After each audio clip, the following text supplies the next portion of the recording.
We open on a view of the ocean. Endless horizon spreads out across a turquoise ocean, unbroken by the appearance of any island or continent. The air smells of salt, and you hear the sound of seagulls and waves crashing against the sea. In the distance, you see something.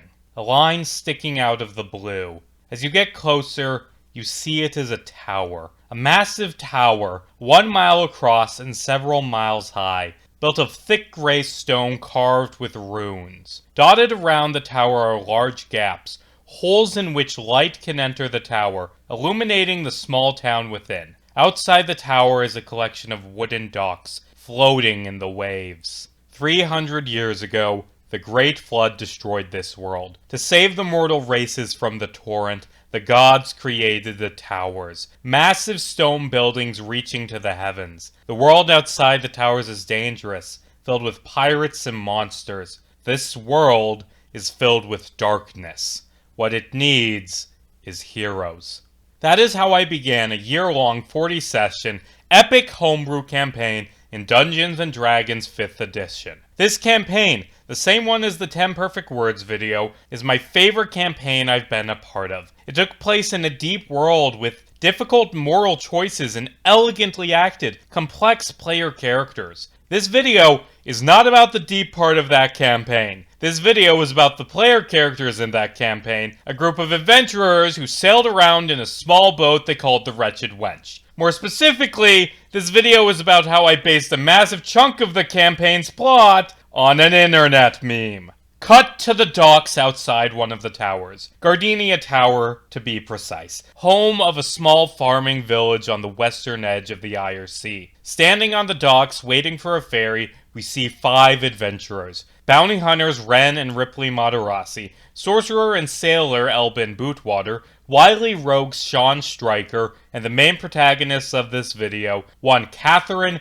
Kit Maplecrest. Kit was a rogue/monk traveling in search of treasure. She was a far traveler from a noble family, dressed in far nicer clothes than the rest of the party. Her starting dagger, it was decided, had a golden hilt covered in jewels. So this group of strangers is standing on the docks. Elbin the Storm Sorcerer can sense that there was a storm recently. Staring off at the ocean, they see why the ferry is late. Pieces of driftwood, the remains of a destroyed ship, float by. Clutching one board is an unconscious elven man. The Matarasi swim out and drag the man back to the docks. As the party tries to shake him awake, a group of pirates approaches the tower in rowboats, hunting for the unconscious man. The group stands together for the first time to fight off the pirates. As Kit Maplecourt begins her first turn of the campaign, she throws one of the daggers at one of the pirates and rolls a 3 or something like that. The knife flies over the pirate's head into the ocean and disappears below the waves. Quickly, she shouts,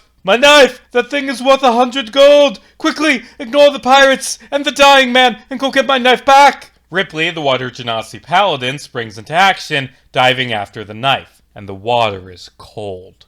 Horribly, horribly cold. It is so dark, she can't see more than a few feet away. But she can see the dagger. She can see her arm reaching out for it. She reaches out, and then the knife sinks away, and it is gone.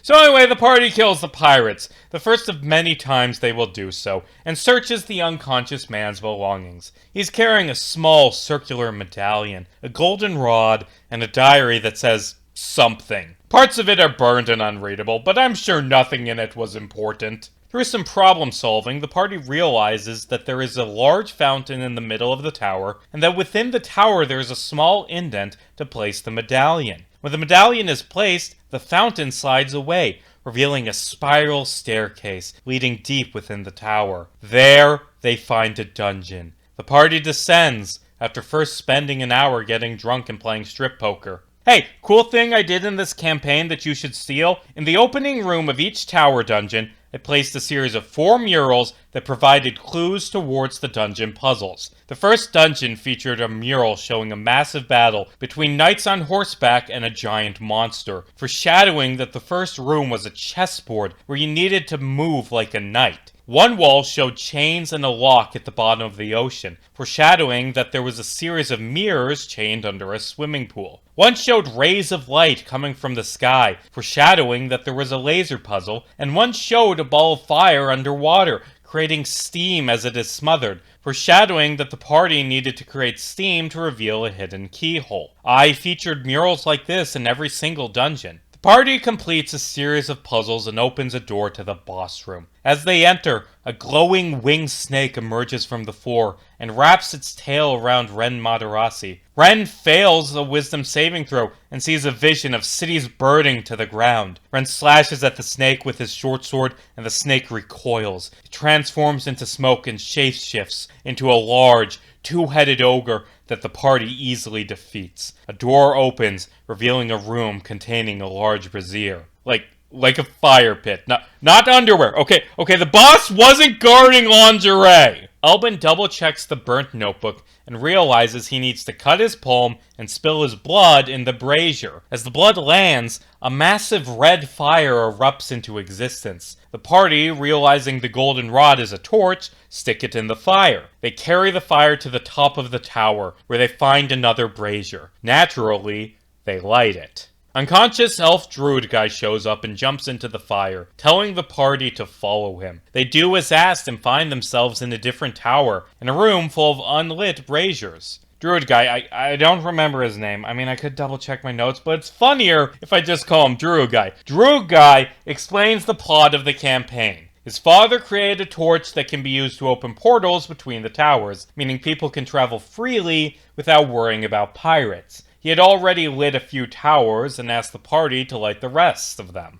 They agreed, and he dubbed them Torchbearers. Then he dropped dead. I mean, he didn't. He stuck around for a good 35 more sessions. But if I was smart, I would have had him drop dead then, because he never did anything important again. DM tip, don't have a pointless NPC stand around for the entire campaign, not saying anything. I know this character died eventually, but I do not remember how. Anyway, that's the basic gameplay loop of the campaign. The party goes to a tower, gets a medallion from people who live there, handles a dungeon, rinse and repeat, occasionally dealing with pirates who are sad because their wife is dead. Wah! For the party's second mission, they sailed off to Flavorn Tower, an isolated community in the northeast. Some history rolls revealed that this tower is ruled by the Cult of Flames, a fringe religious group who worships a god of fire and performs ritual sacrifices to satisfy him. Sounds like a fun place to visit. I'm sure nothing bad will happen there. As the party enters, a religious service is happening in the center of the tower. A group of cultists in dark robes, half of them with faces covered in clown makeup, watch as the local bishop performs a ritual. The bishop is a large man wearing black robes covered in fire. He has a goatee and wears black glasses that hide his eyes. His hair is bleached blonde with frosted tips. His name was Guy Fiery. And for one arc, the campaign ceased to be Dungeons and Dragons. It instead became Dungeons and Diners and Dragons and Dine-ins and Dives.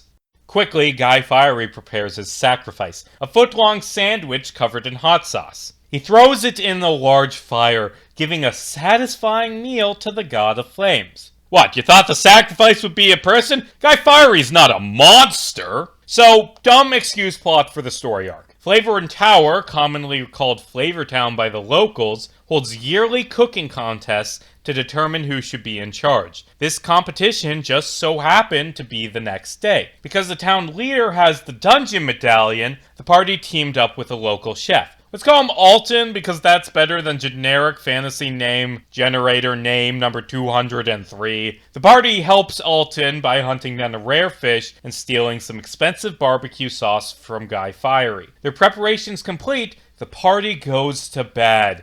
And by go to bed, I mean they went carousing. Carousing! Woo! Carousing is fun. You roll a D100 to see what type of wacky situation you end up in. For instance, one time, Kit woke up sitting on a throne, wearing a crown, with a trio of kobold children worshipping her. Apparently, while drunk, she taught them how to steal, they got rich, and now they considered her to be the second coming. Kit named them Tricky, Dicky, and Archibald, and periodically went back to visit them. You know, to do adoptive parent things, and also to get her cut. Anyway, this time when the party went drinking, Kit woke up in a dark room surrounded by demonic summoning circles and the melted remains of black candles. Sitting before her was her dark reward, one which she made a dangerous sacrifice for. A really fantastic looking sandwich. Side note, that last one came from a carousing table made by Reddit user Velociraptor, link in the description. I do not remember where I found the kobold one. Cut to the next morning. The cooking contest is about to begin. Main antagonist Guy Fieri and forgettable temporary ally Alton Brown are standing there, sharpening their knives, when a new challenger walks up to the podium, ready to fight for ownership of Flavorn Tower. Kit Maplecourt, still hungover, ready to cook. The party, minus Kit, help Alton out, but their rolls are low. Alton doesn't beat Guy Fieri. Then, at the last minute, when all hope looks lost,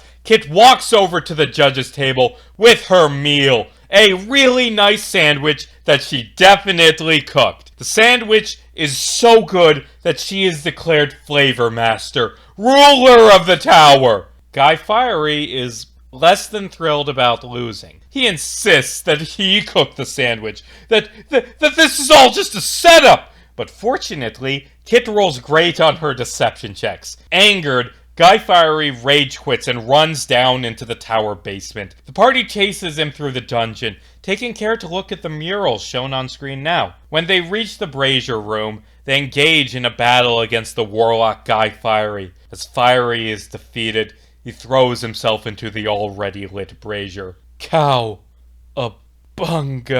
he whispers as his body burns. "My bodacious body will be a worthy sacrifice to my main man Prometheus. Skis." And then Guy Fieri died. And then the party did a bunch of depressing stuff involving Quincy Mortimer. And then the campaign went on and on as Kit and her crew went on adventure after adventure. To be continued.